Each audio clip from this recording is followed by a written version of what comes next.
ಸೈತಾನ ಶಕ್ತಿಯ ತುಳಿದಾಡಲು ಎಲ್ಲರಲ್ಲ ಯೇಸು ರಾಜನಿವ ಕರ್ತನ ಅಧಿಕಾರ ನಿರೂಪಿಸಲು ದೇವರಾಜ ನಮ್ಮಲ್ಲಿ ಸ್ಥಾಪಿಸಲು ಸೈತಾನ ಶಕ್ತಿಯ ತುಳಿದಾಡಲು ಯೇಸುವೇ ನನ್ನಲ್ಲೇ ವಾಸಿಸು ಎಂದು ನಾನಲ್ಲ ಎಂದು ನೀನಾಗಿರು ರಾಜನೇ ಎಂದು ವಾಸಿಸು ಎಂದು ನಾನಲ್ಲ ಎಂದು ನೀನಾಗಿರು ಯೇಸುವೇ ನನ್ನಲ್ಲೇ ವಾಸಿಸು ಎಂದು ನಾನಲ್ಲ ಎಂದು ನೀನಾಗಿರು ರಾಜನೇ ಎಂದು ವಾಸಿಸು ಎಂದು ನಾನಲ್ಲ ಎಂದು ನೀನಾಗಿರು.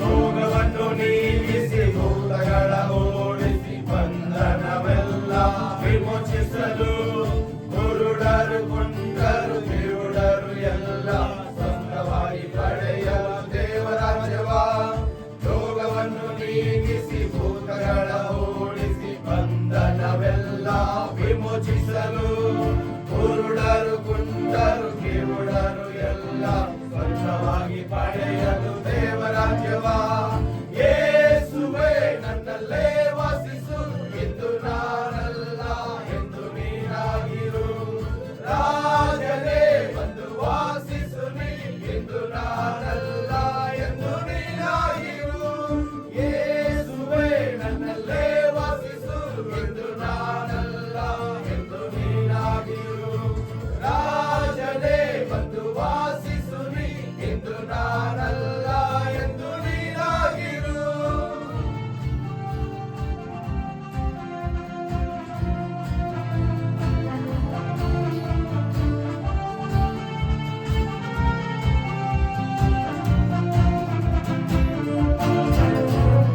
ಭಯವೆಲ್ಲ ಮಾರ್ಪಡಿಸಿ ನಿರಾಶೆ ನೀಡಿಸಿ ಕೊನೆಯುತ್ತ ನಿನ್ನಲ್ಲಿ ವಾಸಿಸುವ ಮುಚ್ಚಿರುವ ಎಲ್ಲ ಬಾಗಿಲು ತೆರೆದ ಮಸಿಯ ರಾಜ ನಮಗಾಗಿ ಭಯವೆಲ್ಲ ಮಾರ್ಪಡಿಸಿ ನಿರಾಶೆ ನೀಡಿಸಿ ಕೊನೆಯುತ್ತ ನಿನ್ನಲ್ಲಿ ವಾಸಿಸುವ ಮುಚ್ಚಿರುವ ಎಲ್ಲ ಬಾಗಿಲು ತೆರೆದ ಮಸಿಯ ರಾಜ ನಮಗಾಗಿ ಯೇಸುವೇ ನನ್ನಲ್ಲೇ ವಾಸಿಸು ಎಂದು ನಾನಲ್ಲ ಎಂದು ನೀನಾಗಿರು ರಾಜನೇ ಬಂದು ವಾಸಿಸು ಎಂದು ನಾನಲ್ಲ ಎಂದು ನೀನಾಗಿರು ಯೇಸುವೇ ನನ್ನಲ್ಲೇ ವಾಸಿಸು ಎಂದು ನಾನಲ್ಲ ಎಂದು ನೀನಾಗಿರು ರಾಜನೇ ಬಂದು ವಾಸಿಸು ಎಂದು ನಾನಲ್ಲ ಎಂದು ನೀನಾಗಿರು.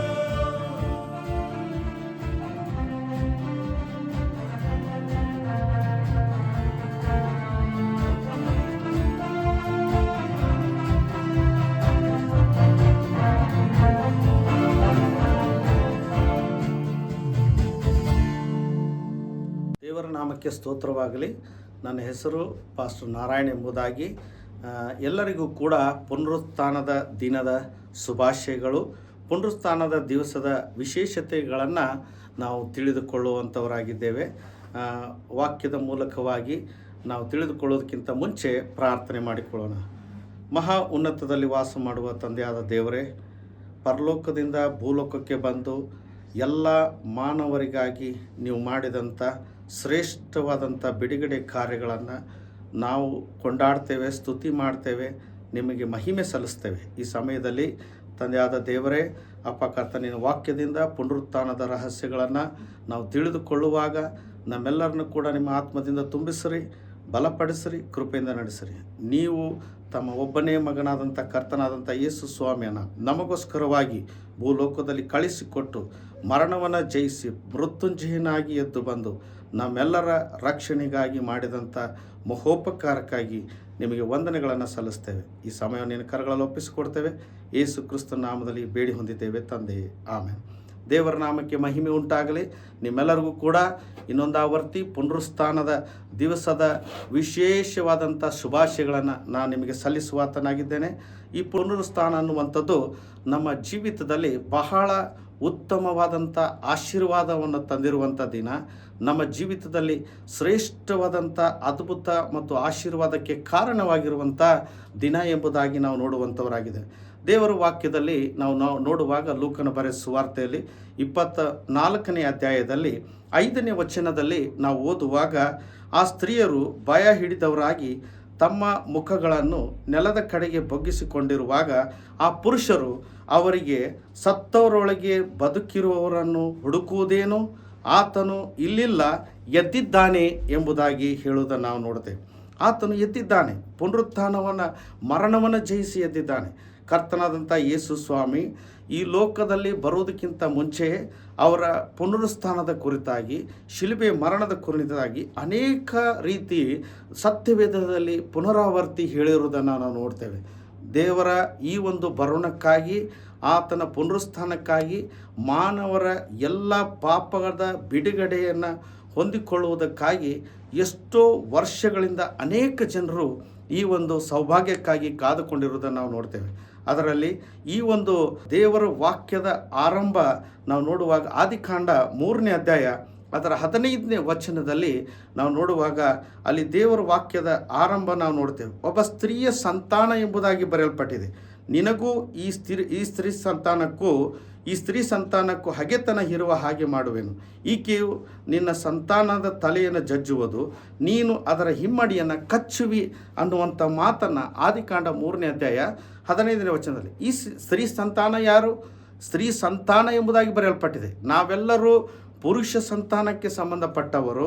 ಆದರೆ ಕರ್ತನಾದಂಥ ಯೇಸು ಸ್ವಾಮಿ ಪವಿತ್ರಾತ್ಮನ ಗರ್ಭಧಾರಣೆ ಮೂಲಕವಾಗಿ ಸ್ತ್ರೀ ಸಂತಾನವಾಗಿ ಆತನು ಲೋಕದಲ್ಲಿ ಬಂದು ಲೋಕದಲ್ಲಿರುವ ಎಲ್ಲ ಮಾನವರ ಪಾಪಗಳನ್ನು ಶಿಲುಬೆ ಮೇಲೆ ಹೊತ್ತುಕೊಂಡು ಮರಣ ಹೊಂದಿ ಸಮಾಧಿಯಲ್ಲಿದ್ದು 3ನೇ ದಿವಸ ಅವರು ಮೃತ್ಯುಂಜಯನಾಗಿ ಎದ್ದು ಬಂದಂಥ ಸರ್ವಶಕ್ತನಾದಂಥ ದೇವರಾಗಿದ್ದಾರೆ. ದೇವರಿಗೆ ಮಹಿಮೆ ಉಂಟಾಗಲಿ. ನೋಡ್ರಿ, 6000 ವರ್ಷಗಳ ಕಾಲ ಈ ಒಂದು ಕಾರ್ಯಕ್ಕಾಗಿ ಅನೇಕ ಜನರು ತಮ್ಮ ಒಂದು ಜೀವಿತದಲ್ಲಿ ಕಾಯ್ಕೊಂಡಿದ್ದರೂ ಕೂಡ ಅವರಿಗೆ ಈ ಸೌಭಾಗ್ಯ ಸಿಗಲಿಲ್ಲ. ದೇವರಿಗೆ ಸ್ತೋತ್ರ. ಇವತ್ತು ನಾವು ಕ್ರಿಸ್ತನ ರಕ್ತದಿಂದ ತೊಳೆಯಲ್ಪಟ್ಟು ಪುನರುತ್ಥಾನದ ಸಾಮರ್ಥ್ಯದಲ್ಲಿ ನಾವು ದೇವರ ರಕ್ಷಣೆ ಹೊಂದಿ ಆತನ ಚಿತ್ತದಲ್ಲಿ ಇರುವುದಾಗಿದ್ದರೆ ನೀವು ಭಾಗ್ಯವಂತರು, ಧನ್ಯರು. ಪರಲೋಕ ರಾಜ್ಯಕ್ಕೆ ನೀವು ಬಾಧ್ಯಸ್ಥರಾಗಿದ್ದೀರಿ. ಯಾಕಂದರೆ ದೇವರ ವಾಕ್ಯದಲ್ಲಿ ನಾವು ನೋಡುವಾಗ ಈ ಕಾರ್ಯಗಳನ್ನು ಅನೇಕ ಜನರು ನೋಡಬೇಕಂತ ಹೇಳಿದರೂ ಕೂಡ ಅವರಿಗೆ ಈ ಅವಕಾಶ ಸಿಗದೇ ಇರುವುದನ್ನು ನಾವು ನೋಡ್ತೇವೆ. ನಾವಾದರೂ ಭಾಗ್ಯವಂತರಾಗಿದ್ದೇವೆ. ಇಸ್ರಾಯೇಲ್ರೇ, ನೀವು ಎಷ್ಟು ಭಾಗ್ಯವಂತರು, ನೀವು ಧನ್ಯರು ಎಂಬುದಾಗಿ ಬರೆಯಲ್ಪಟ್ಟಿದೆ. ದೇವರ ವಾಕ್ಯದಲ್ಲಿ ನಾವು ಓದುವಾಗ ಆತನ ಸನ್ನಿಧಿಯಲ್ಲಿ ನಾವು ಆತನ ಪುನರುತ್ಥಾನದ ಸಾಮರ್ಥ್ಯದಲ್ಲಿ ಜೀವಿಸುವುದಕ್ಕಾಗಿ ಅನೇಕ ಕಾರ್ಯಗಳನ್ನು ದೇವರು ತನ್ನ ಮೂಲಕವಾಗಿ ಪರಲೋಕವನ್ನು ಬಿಟ್ಟು ಭೂಲೋಕಕ್ಕೆ ಬಂದು ಮಾನವನಾಗಿ ಜೀವಿಸಿ ಆತನು ತನ್ನ ಶರೀರವನ್ನು, ಪ್ರಾಣ, ಆತ್ಮವನ್ನು ನಮಗೆ ಒಪ್ಪಿಸಿಕೊಟ್ಟು ಆತನ ಶಿಲುಬೆ ಶಕ್ತಿಯಿಂದ ನಮಗೆ ಬಿಡುಗಡೆ ಕೊಟ್ಟು ತನ್ನ ಕೃಪೆಯಲ್ಲಿ ಬಲವಾದಂಥ ಪುನರುತ್ಥಾನದ ಸಾಮರ್ಥ್ಯದ ಆಶೀರ್ವಾದದಲ್ಲಿ ನಡೆಸಿರುವುದನ್ನು ನಾವು ನೋಡ್ತೇವೆ. ದೇವರ ನಾಮಕ್ಕೆ ಸ್ತೋತ್ರವಾಗಲಿ. ದೇವರ ವಾಕ್ಯ ಹೇಳ್ತದೆ ನೋಡ್ರಿ, ಪ್ರಕಟಣೆ ಗ್ರಂಥದಲ್ಲಿ 1ನೇ ಅಧ್ಯಾಯ 18ನೇ ವಚನದಲ್ಲಿ ನಾವು ಓದುವಾಗ, ಮರಣ ಮತ್ತು ಪಾತಾಳದ ಬೀಗದ ಕೈಗಳು ನನ್ನಲ್ಲಿವೆ ಎಂಬುದಾಗಿ ಬರೆಯಲ್ಪಟ್ಟಿದೆ. ಮರಣ ಮತ್ತು ಪಾತಾಳದ ಬೀಗದ ಕೈಗಳು ನನ್ನಲ್ಲಿವೆ ಎಂಬುದಾಗಿ ಬರೆಯಲ್ಪಟ್ಟಿದೆ. ಅದರ ಅರ್ಥ ಏನು ಪ್ರಿಯರೇ? ನೋಡ್ರಿ, ನಮ್ಮ ದೇವರು ಸರ್ವಶಕ್ತನಾದಂಥ ದೇವರು, ಆದಿಯು ಅಂತ್ಯವಾಗಿರುವಂಥ ದೇವರು. ನೋಡ್ರಿ, ಸತ್ಯವೇದವನ್ನು ನಾವು ಓದುವಾಗ ಎಲ್ಲವೂ ಕೂಡ ಆರಂಭದಲ್ಲಿ ನಾವು ನೋಡ್ತೇವೆ. ಆದಿಯಿಂದ ಅಂತ್ಯದವರೆಗೂ ಪೂರ್ಣವಾದಂಥ ವಿಷಯಗಳು ಸಂಕ್ಷಿಪ್ತವಾಗಿ ಸ್ಪಷ್ಟವಾಗಿ ದೇವರ ಬರುವಿಕೆ ಕುರಿತಾಗಿ, ಆತನ ಮರಣದ ಕುರಿತಾಗಿ, ಪುನರುತ್ಥಾನದ ಕುರಿತಾಗಿ, ಈ ಲೋಕದ ಅಂತ್ಯದ ಕುರಿತಾಗಿ ಸಂಪೂರ್ಣವಾಗಿ ಸ್ಪಷ್ಟವಾಗಿ ಬಹಳ ಸ್ಪಷ್ಟ ರೀತಿಯಲ್ಲಿ ಪರಿಪೂರ್ಣತೆಯಲ್ಲಿ ಬರೆದಿರುವುದನ್ನು ನಾವು ನೋಡ್ತೇವೆ. ಅದಕ್ಕಾಗಿ ಪ್ರಿಯರೇ, ನಾನು ನಿಮಗೆ ಪ್ರೋತ್ಸಾಹನೆ ಮಾಡ್ತೇನೆ, ದೇವರ ವಾಕ್ಯವನ್ನು ನೀವು ಓದುವಂಥವರಾಗಿರಿ. ದೇವರ ಸತ್ಯವೇದವನ್ನು ಓದಿರಿ. ಅದರ ಪ್ರಕಟಣೆಗಳು, ದೇವರ ವಾಕ್ಯದ ಸತ್ಯವು ನಿಮ್ಮ ಜೀವಿತದಲ್ಲಿ ತಿಳ್ಕೊಳ್ಳುವಂತೆ ಕರ್ತ ನಿಮಗೆ ಸಹಾಯ ಮಾಡಿ ಬಲಪಡಿಸಿ ನಡೆಸುವಂಥವರಾಗಿದ್ದಾರೆ. ಆದಿಕಾಂಡದಿಂದ ಹಿಡಿದು ನಾವು ನೋಡ್ತೇವೆ, ಪೂರ್ಣವಾದಂಥ ಹಳೆ ಒಡಂಬಡಿಕೆಯಲ್ಲಿ ಈ ಕ್ರಿಸ್ತನ ಬರೋಣಕ್ಕಾಗಿ, ಈ ಸ್ತ್ರೀ ಸಂತಾನಕ್ಕಾಗಿ ನಾವು ಕಾದಿರುವುದನ್ನು ನೋಡ್ತೇವೆ. ಇದಕ್ಕಿಂತ ಮುಂಚೆ ಮಾನವನಿಗೂ ಮತ್ತು ದೇವರಿಗೂ ಇರುವಂಥ ಸಂಬಂಧದ ಮಧ್ಯದಲ್ಲಿ ಬಹಳ ದೊಡ್ಡವಾದಂಥ ಬಿರುಕು ಇತ್ತು. ಅದು ಯಾವುದೆಂದರೆ ಪಾಪ ಎಂಬುದಾಗಿ ನೋಡ್ತೇವೆ. ಆ ಪಾಪದಿಂದ ಬಿಡಿಸುವುದಕ್ಕಾಗಿ ದೇವರು ಮಾಡಿದಂಥ ಶ್ರೇಷ್ಠವಾದಂಥ ಯೋಜನೆ ಅದು ಕರ್ತನಾದಂಥ ಯೇಸು ಸ್ವಾಮಿ ಸ್ತ್ರೀ ಸಂತಾನವಾಗಿರುವುದರ ಮೂಲಕವಾಗಿ ನಾವು ನೋಡ್ತೇವೆ. ಈ ಸ್ತ್ರೀ ಸಂತಾನವು ಭೂಲೋಕದಲ್ಲಿ ಬಂದು ನಮಗೋಸ್ಕರವಾಗಿ ಶಿಲುಬೆ ಮೇಲೆ ಜಜ್ಜಲ್ಪಟ್ಟು 3ನೇ ದಿವಸ ಎದ್ದು ಬಂದು ಅವರು ಮರಣದ ಕೊಂಡಿಯಲ್ಲಿ ನಮ್ಮನ್ನು ಬಿಡಿಸಿದ್ದಾರೆ. ಪಾತಾಳ ವೇದನೆಯಿಂದ ನಮ್ಮನ್ನು ಬಿಡಿಸಿದ್ದಾರೆ. ನಮ್ಮ ಜೀವಿತದಲ್ಲಿ ಎಲ್ಲ ಕೇಡಿನಿಂದ ನಮ್ಮನ್ನು ತಪ್ಪಿಸಿದ್ದಾರೆ. ಶಿಲುಬೆಯ ಮೇಲೆ ಮರಣ ಹೊಂದುವಾಗ ಯೇಸು ಸ್ವಾಮಿ ಒಂದು ಮಾತನ್ನು ಹೇಳ್ತಾರೆ, ಈಗೋ ತೀರಿತ್ತು ಎಂಬುದಾಗಿ ಹೇಳಿದರು. ಅದರ ಅರ್ಥ ಏನಂತ ಹೇಳಿದ್ರೆ, ಮಾನವನ ಸಂಕಷ್ಟಗಳು, ಮಾನವನ ಶಾಪಗಳು, ಮಾನವನ ಎಲ್ಲ ರೀತಿಯಾದಂಥ ವೇದನೆಗಳಿಂದ, ಸೈತಾನನ ಬಲೆಯಿಂದ, ಆತನ ಎಲ್ಲ ರೀತಿಯಾದಂಥ ಯೋಜನೆಯಿಂದ ಆ ಮನುಷ್ಯನನ್ನು ಬಿಡಿಸಿ ದೇವರ ಪರಲೋಕ ರಾಜ್ಯಕ್ಕೆ, ನಿತ್ಯ ಜೀವಕ್ಕೆ ಸೇರಿಸುವ ಶ್ರೇಷ್ಠವಾದಂಥ ಯೋಜನೆ ನೆರವೇರಿಸುವುದಕ್ಕಾಗಿ ಈ ಪುನರುತ್ಥಾನದ ದಿನದಲ್ಲಿ ದೇವರು ನಮಗೆ ಕೊಟ್ಟಿರುವಂಥ ಜಯವಾಗಿದೆ. ದೇವರ ನಾಮಕ್ಕೆ ಮಹಿಮೆ ಉಂಟಾಗಲಿ. ಕೊರಿಂಥದವರ ಬರೆದ ಮೊದಲನೇ ಕೊರಿಂಥ್ಯ 15ನೇ ಅಧ್ಯಾಯ ಅದರ 56ರಿಂದ 57ನೇ ವಚನವನ್ನು ಓದುವಾಗ, ಮರಣವೇ ನಿನ್ನ ಜಯವೆಲ್ಲಿ, ಮರಣವೇ ನಿನ್ನ ವಿಷದ ಕೊಂಡಿಯಲ್ಲಿ, ಮರಣದ ಕೊಂಡಿ ಪಾಪವೇ ಮತ್ತು ಪಾಪದ ಬಲಕ್ಕೆ ಆಧಾರವು ಧರ್ಮಶಾಸ್ತ್ರವೇ. ನಮ್ಮ ಕರ್ತನಾದ ಯೇಸು ಕ್ರಿಸ್ತನ ಮೂಲಕ ನಮಗೆ ಜಯವನ್ನು ಕೊಟ್ಟಿದ್ದಾನೆ, ಆತನಿಗೆ ಸ್ತೋತ್ರ ಎಂಬುದಾಗಿ ಬರೆಯಲ್ಪಟ್ಟಿದೆ. ದೇವರಿಗೆ ಮಹಿಮೆ ಉಂಟಾಗಲಿ, ದೇವರ ನಾಮಕ್ಕೆ ಘನತೆ ಉಂಟಾಗಲಿ. ಇವತ್ತು ಮಾನವರಾದಂಥ ನಾವು ಆತನ ಸನ್ನಿಧಿಯಲ್ಲಿ ಎಲ್ಲ ರೀತಿಯಾದಂಥ ಪಾಪಗಳಲ್ಲಿ, ಅಯೋಗ್ಯತನದಲ್ಲಿ, ದುಷ್ಟತನದಲ್ಲಿ ಜೀವಿಸುವ ಜನರಿಗೆ ಒಂದು ಶ್ರೇಷ್ಠವಾದಂಥ ಶುಭ ಸಂದೇಶ, ದೇವರಿಂದ ಬಿಡುಗಡೆ ಹೊಂದುವುದಕ್ಕಾಗಿ ಆತನ ಶಿಲುಬೆಯ ರಕ್ತ ಪುನರುತ್ಥಾನದ ಸಾಮರ್ಥ್ಯಕ್ಕೆ ನಾವು ಒಳಗಾಗಿ ಆತನ ಸಮ್ಮುಖದಲ್ಲಿ ಪಶ್ಚಾತ್ತಾಪಪಟ್ಟು ತಿರುಗಿಕೊಂಡು ಆತನ ಸನ್ನಿಧಿಯಲ್ಲಿ ನಿಲ್ಲುವುದಾಗಿದ್ದರೆ ಈ ಮರಣದ ಕೊಂಡಿಯಿಂದ ದೇವರು ನಮ್ಮನ್ನು ಬಿಡಿಸ್ತಾರೆ, ಈ ಪಾಪದ ಕೊಂಡಿಯಿಂದ ದೇವರು ನಮ್ಮನ್ನು ಬಿಡಿಸ್ತಾರೆ. ಆತನ ಮೂಲಕವಾಗಿ ನೀತಿವಂತಿಕೆ ಅನ್ನುವಂಥ ಬಿರುದನ್ನು, ಪರಿಶುದ್ಧತ್ವ ಅನ್ನುವಂಥ ಬಿರುದನ್ನು ದೇವರು ನಮಗೆ ಕೊಟ್ಟು ಬಲಪಡಿಸಿ ತನ್ನ ಕೃಪೆಯಲ್ಲಿ ನಡೆಸುವಂಥವರಾಗಿದ್ದಾರೆ. ನಮ್ಮಲ್ಲಿ ಯಾರಾದರೂ ಕೂಡ ಇವತ್ತು ಕರ್ತನಾದಂಥ ಯೇಸು ಸ್ವಾಮಿಯನ್ನು ನಂಬದೇ ಹೋಗಿದ್ದರೆ, ಅವರ ಜೀವಿತದಲ್ಲಿ ಅನೇಕ ರೀತಿಯಾದಂಥ ಪಾಪದ ಜೀವಿತವನ್ನು ಜೀವಿಸುವುದಾಗಿದ್ದರೆ, ನಮ್ಮ ಜೀವಿತದಲ್ಲಿ ಲೋಕದ ರೀತಿಯಲ್ಲಿ ನಾವು ಜೀವಿಸುವುದಾಗಿದ್ದರೆ, ಇವತ್ತು ದೇವರ ವಾಕ್ಯ ನಮ್ಮನ್ನು ಎಚ್ಚರಿಸುವಂಥದ್ದಾಗಿದೆ, ನಮಗೆ ಶುಭ ಸಂದೇಶ ಕೊಡುವಂಥದ್ದಾಗಿದೆ. ಯಾಕಂದರೆ ಕ್ರಿಸ್ತನ ಮರಣದ ಪುನರುತ್ಥಾನವು ನಮ್ಮ ಜೀವಿತದಲ್ಲಿ ಶ್ರೇಷ್ಠವಾದಂಥ ಆಶೀರ್ವಾದಕ್ಕೆ ನಡೆಸುವಂಥ ಭಾಗ್ಯವನ್ನು ದೇವರು ನಮಗೆ ಕೊಡುವುದಕ್ಕಾಗಿ ಬಯಸ್ತಾರೆ. ಅದಕ್ಕಾಗಿ ನಾವು ಸಿದ್ಧರಾಗಿ ನಮ್ಮ ಮನಸ್ಸುಗಳನ್ನು, ನಮ್ಮ ಪ್ರಾಣವನ್ನು, ಆತ್ಮವನ್ನು, ಶರೀರವನ್ನು ಕರಗಳಲ್ಲಿ ಒಪ್ಪಿಸಿಕೊಟ್ಟು ಈ ಲೋಕದ ಎಲ್ಲ ಕಾರ್ಯಗಳನ್ನು ಬಿಟ್ಟು ಆತನ ಪುನರುತ್ಥಾನದ ಸಾಮರ್ಥ್ಯಕ್ಕೆ ಒಳಗಾಗಿ ಜೀವಿಸುವುದಾಗಿದ್ದರೆ ದೇವರ ಶಕ್ತಿ, ದೇವರ ಬಲ, ದೇವರ ಪವಿತ್ರಾತ್ಮನ ಅನುಸರಿಸುವಿಕೆ, ದೇವರ ಸಂಪೂರ್ಣವಾದಂಥ ಪವಿತ್ರಾತ್ಮನ ನಡೆಸುವಿಕೆಯ ಮೂಲಕ ಕರ್ತನ ನಮ್ಮನ್ನು ಆಶೀರ್ವದಿಸಿ ಬಲಪಡಿಸಿ ನಡೆಸುವಂಥವರಾಗಿದ್ದಾರೆ. ನೋಡ್ರಿ, ಯೇಸು ಸ್ವಾಮಿ ಈ ಲೋಕದಲ್ಲಿ ಬರುವುದಕ್ಕಿಂತ ಮುಂಚೆ ಯಾಕೆ ಬಂದರು, ಯಾಕೆ ಪುನರುತ್ಥಾನ ಹೊಂದಿದ್ರು ಎಂಬುದಾಗಿ ಮೊದಲೇ ಅವರು ಯೆಶಾಯನ ಬರೆದ ಪ್ರವಾದನೆ ಗ್ರಂಥದಲ್ಲಿ ತಿಳಿಸಿರುವುದನ್ನು ನೋಡ್ತೇವೆ. ಯೆಶಾಯನ ಬರೆದ ಪ್ರವಾದನೆ ಗ್ರಂಥ 61ನೇ ಅಧ್ಯಾಯ ಅದರ 1ನೇ ವಚನದಿಂದ ನಾವು ಓದುವಾಗ, ಕರ್ತನಾದ ಯೆಹೋವನ ಆತ್ಮವು ನನ್ನ ಮೇಲೆ ಅದೇ, ಬಡವರಿಗೆ ಶುಭ ವರ್ತಮಾನವನ್ನು ಸಾರುವುದಕ್ಕೆ ಅಭಿಷೇಕಿಸಿದನು, ಮನಮುರಿದವರನ್ನು ಕಟ್ಟಿ ವಾಸಿ ಮಾಡುವುದಕ್ಕೂ, ಸೆರೆಯವರಿಗೆ ಬಿಡುಗಡೆ ಆಗುವುದನ್ನು, ಬಂದಿಗಳಿಗೆ ಕದ ತೆರೆಯುವುದನ್ನು ಪ್ರಸಿದ್ಧಿಪಡಿಸುವುದಕ್ಕೂ ಈ ಲೋಕದಲ್ಲಿ ಯೇಸು ಸ್ವಾಮಿ ಬಂದಿದ್ದಾರೆ. ಯೆಹೋವನು ನೇಮಿಸಿರುವ ಶುಭ ವರ್ಷ ಎಂಬುದಾಗಿ ದೇವರ ವಾಕ್ಯದಲ್ಲಿ ನಾವು ಓದ್ತೇವೆ. ನಮ್ಮ ದೇವರು ಮುಯಿ ತೀರಿಸುವ ದಿನವು ಇವುಗಳನ್ನು ಪ್ರಚುರಪಡಿಸುವುದಕ್ಕೂ, ದುಃಖಿತರೆಲ್ಲರನ್ನು ಸಂತೈಸುವುದಕ್ಕೂ, ಮತ್ತು ಚಿಯೋನಿನಲ್ಲಿ ಶೋಕಿಸುವ ಬೂದಿಗೆ ಬದಲಾಗಿ ಶಿರೋಭೂಷಣ, ದುಃಖದ ವಿರೋಧ ಆನಂದ ತೈಲ, ಕುಂದಿದ ಮನಕ್ಕೆ ಪ್ರತಿಯಾಗಿ ಉತ್ಸಾಹ ಸ್ತೋತ್ರ ವಸ್ತ್ರ ಇವುಗಳನ್ನು ಒದಗಿಸುವುದಕ್ಕಾಗಿ ಆತನನ್ನು ಕಳುಹಿಸಿದನು ಎಂಬುದಾಗಿ ದೇವರ ವಾಕ್ಯದಲ್ಲಿ ನಾವು ನೋಡ್ತೇವೆ. ಇವತ್ತು ದೇವರ ಮಕ್ಕಳಾದಂಥ ನೀವು ಅನೇಕ ರೀತಿಯಾದಂಥ ಇಕ್ಕಟ್ಟಿನಲ್ಲಿ, ಬಂಧನದಲ್ಲಿ, ಶಾಪದಲ್ಲಿ, ನಿಮ್ಮ ಜೀವಿತದಲ್ಲಿರುವಂಥ ಎಲ್ಲ ರೀತಿಯಾದಂಥ ಕೇಡಿನಿಂದ ದೇವರು ತನ್ನ ಪುನರುತ್ಥಾನ ಶಕ್ತಿಯಿಂದ ಬಿಡುಗಡೆ ಕೊಟ್ಟು ಆತನ ಮಕ್ಕಳಾಗುವಂಥ ಅಧಿಕಾರದಲ್ಲಿ ನಿಮ್ಮನ್ನು ನಡೆಸಿ ಸೈತಾನನ ಎಲ್ಲ ರೀತಿಯಾದಂಥ ಕೇಡಿನಿಂದ ನಿಮ್ಮನ್ನು ತಪ್ಪಿಸಿ ಆಶೀರ್ವದಿಸಿ ಬಲಪಡಿಸಿ ನಡೆಸುವುದಕ್ಕಾಗಿ ದೇವರು ನಮ್ಮನ್ನು ಪುನರುತ್ಥಾನದ ಸಾಮರ್ಥ್ಯದಲ್ಲಿ ಕರೆಯುವಂಥವರಾಗಿದ್ದಾರೆ.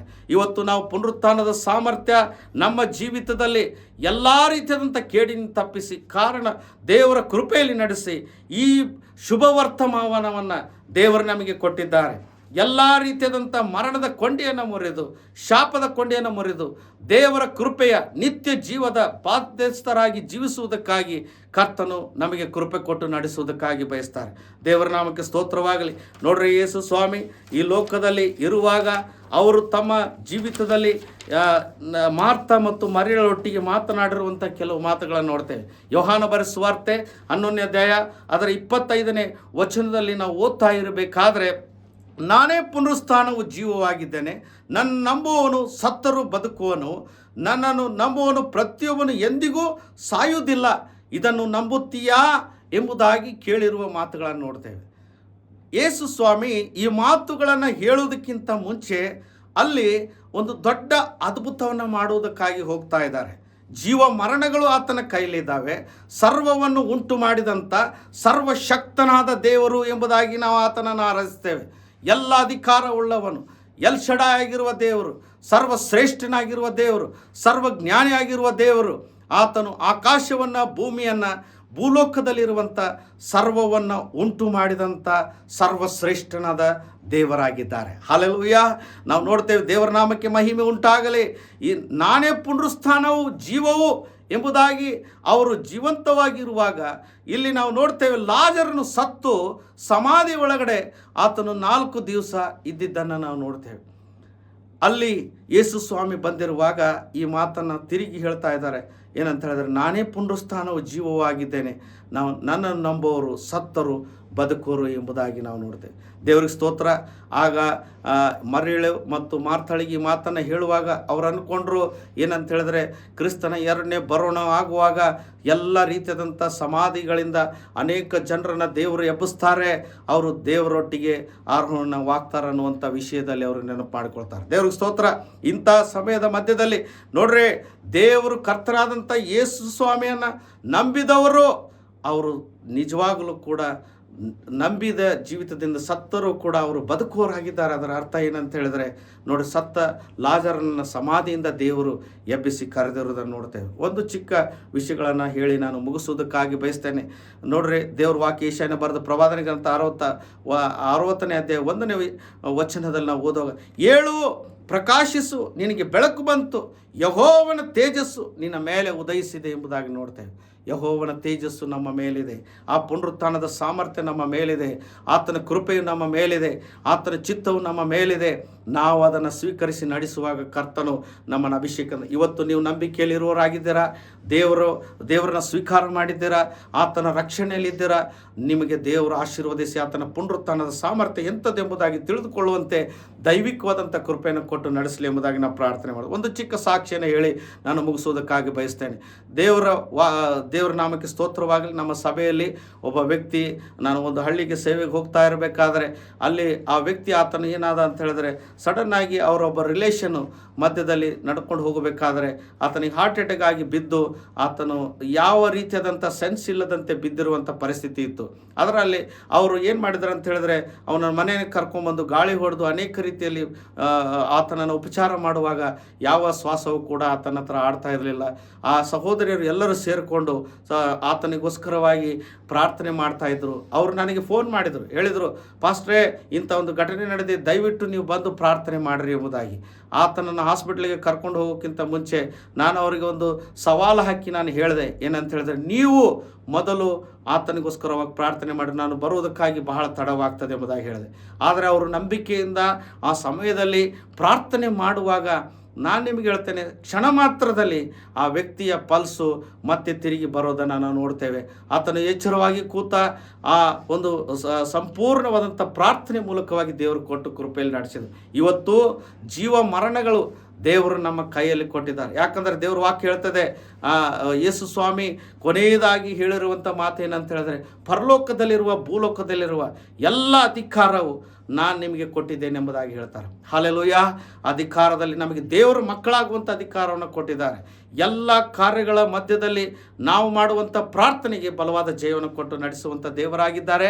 ಈ ವಾಕ್ಯವನ್ನು ದೇವರು ಆಶೀರ್ವದಿಸಲಿ. ಕಣ್ಣನ್ನು ಮುಚ್ಚೋಣ, ನಾವು ಪ್ರಾರ್ಥನೆ ಮಾಡಿಕೊಳ್ಳೋಣ. ನಮ್ಮ ಮಧ್ಯದಲ್ಲಿ ಇವತ್ತಿರುವಂಥ ಯಾರಾದರೂ ನೀವು ಅಸ್ವಸ್ಥರಾಗಿರ್ಬೋದು, ನಿಮ್ಮ ಜೀವಿತದಲ್ಲಿ ಅನೇಕ ಗೊಂದಲದಲ್ಲಿರ್ಬೋದು, ಕಷ್ಟದಲ್ಲಿರ್ಬೋದು, ಕಣ್ಣೀರಿನಲ್ಲಿರ್ಬೋದು, ಶಾಪದಲ್ಲಿರ್ಬೋದು, ಇಕ್ಕಟ್ಟಿನಲ್ಲಿರ್ಬೋದು, ದೇವರು ನಿಮ್ಮನ್ನು ಕರೆಯುತ್ತಿದ್ದಾರೆ. ಆತನ ತನ್ನ ಕರಗಳಿಂದ ನಿಮ್ಮನ್ನು ಮುಟ್ಟುವಂಥವರಾಗಿದ್ದಾರೆ. ಆತನ ಪುನರುತ್ಥಾನದ ಸಾಮರ್ಥ್ಯವು ಈಗಲೂ ಕೂಡ ನಿಮ್ಮ ಜೀವಿತದಲ್ಲಿ ಬಲವಾದಂಥ ಜಯಕ್ಕೆ ನಡೆಸುವುದಕ್ಕಾಗಿ ಶಕ್ತಿ ಉಳ್ಳದಾಗಿದೆ. ಯೇಸುವಿನ ನಾಮದಲ್ಲಿ ನನ್ನನ್ನು ವೀಕ್ಷಿಸ್ತಿರುವಂಥ ಎಲ್ಲ ಜನರಿಗಾಗಿ ನಾನು ಪ್ರಾರ್ಥನೆ ಮಾಡ್ತೇನೆ ಸ್ವಾಮಿ. ಕುಟುಂಬಕ್ಕಾಗಿ ಪ್ರಾರ್ಥನೆ ಮಾಡ್ತೇನೆ, ಸಭೆಗಾಗಿ ಪ್ರಾರ್ಥನೆ ಮಾಡ್ತೇನೆ, ದೇವರೇ ವೈಯಕ್ತಿಕವಾದ ಜನರಿಗಾಗಿ ಪ್ರಾರ್ಥನೆ ಮಾಡ್ತೇನೆ. ಯೇಸು ಕ್ರಿಸ್ತನ ನಾಮದಲ್ಲಿ ಈ ಪುನರುತ್ಥಾನದ ಸಾಮರ್ಥ್ಯವು ಇವರ ಜೀವಿತದಲ್ಲಿ ಬಲವಾದ ಬಿಡುಗಡೆಯನ್ನು ತಂದು ದೇವರ ನಿನ್ನ ಬಲವಾದ ರಕ್ಷಣೆಗೆ ನಡೆಸುವಂತೆ ನೀನು ಸಹಾಯ ಮಾಡು. ಇವರ ಜೀವಿತದಲ್ಲಿ ಅಂಟುಕೊಂಡಿರುವಂಥ ಎಲ್ಲ ರೀತಿಯಾದಂಥ ಶಾಪಗಳು ಮುರಿಯಲ್ಪಡಲಿ. ದೇವರ ಪಾಪದ ಜೀವಿತದಿಂದ ಪಶ್ಚಾತ್ತಾಪ ಪಟ್ಟು ನಿನ್ನ ನಿಜ ರಕ್ಷಕನಾಗಿರುವಂಥ ಜೀವ ಸ್ವರೂಪನಾದ ದೇವರ ಪ್ರೀತಿಯಿಂದ ಇವರು ತುಂಬಲ್ಪಟ್ಟು ನಿನ್ನ ರಕ್ಷಣೆ ಹೊಂದಿ ದೇವರ ಕೃಪೆಯನ್ನು ಹೊಂದಿಕೊಂಡು ಈ ಲೋಕದಲ್ಲಿ ಜೀವಿಸುವುದು ಮಾತ್ರವಲ್ಲ, ಅವರು ದೇವರ ಜೀವಬಾಧ್ಯರ ಪಟ್ಟಿಯಲ್ಲಿ ಅವರ ಹೆಸರುಗಳನ್ನು ಬರೆಯಲ್ಪಡುವಂತೆ, ನಿನ್ನ ನಿತ್ಯ ಜೀವವನ್ನು ಹೊಂದಿಕೊಳ್ಳುವಂತೆ ಆಶೀರ್ವದಿಸಿ ಬಲಪಡಿಸಿ ನಡೆಸಬೇಕಾಗಿ ದೇವರ ಕರ್ತನೆ ಎಲ್ಲರನ್ನ ನಿನ್ನ ಕರಗಳಲ್ಲಿ ಒಪ್ಪಿಸಿಕೊಡ್ತೇವೆ. ಯಾರು ಕರ್ತನಮ್ಮನ್ನು ವೀಕ್ಷಿಸ್ತಾ ಇದ್ದಾರೋ ಈ ಪುನರುತ್ಥಾನದ ಸಾಮರ್ಥ್ಯ ರೋಗದಲ್ಲಿರುವಂಥವರಿಗೆ ಈಗಲೇ ಯೇಸುವಿನ ನಾಮದಲ್ಲಿ ಆ ಪುನರುತ್ಥಾನದ ಸಾಮರ್ಥ್ಯದ ಮೂಲಕವಾಗಿ ಬಿಡುಗಡೆ ಆಗಲಿ ದೇವರೇ. ಅದು ಎಂಥದೇ ರೋಗವಾಗಿರಲಿ ಅವರಿಗೆ ಸ್ವಸ್ಥತೆ ಉಂಟಾಗಲಿ, ಬಿಡುಗಡೆ ಉಂಟಾಗಲಿ ದೇವರೇ. ಅವರನ್ನು ಎಲ್ಲ ಶಾಪದಿಂದ ಬಿಡಿಸಿ ನಿನ್ನ ಕೃಪೆಯಲ್ಲಿ ನಡೆಸೋದಕ್ಕಾಗಿ ವಂದನೆ ಸಲ್ಲಿಸ್ತೇವೆ, ಸ್ತುತಿ ಸಲ್ಲಿಸ್ತೇವೆ, ನಿನ್ನ ಕೊಂಡಾಡ್ತೇವೆ. ನಮ್ಮ ಪ್ರಾರ್ಥನೆಯನ್ನು ಕೇಳಿದ ದೇವರಿಗೆ ಎಲ್ಲ ಮಹಿಮೆ ಘನತೆ ಗೌರವ ಸಲ್ಲಿಸ್ತಾ ನಜರೇತಿನ ಯೇಸು ಕ್ರಿಸ್ತನ ನಾಮದಲ್ಲಿ ಬೇಡಿ ಹೊಂದಿದ್ದೇವೆ ತಂದೆಯೇ, ಆಮೆನ್.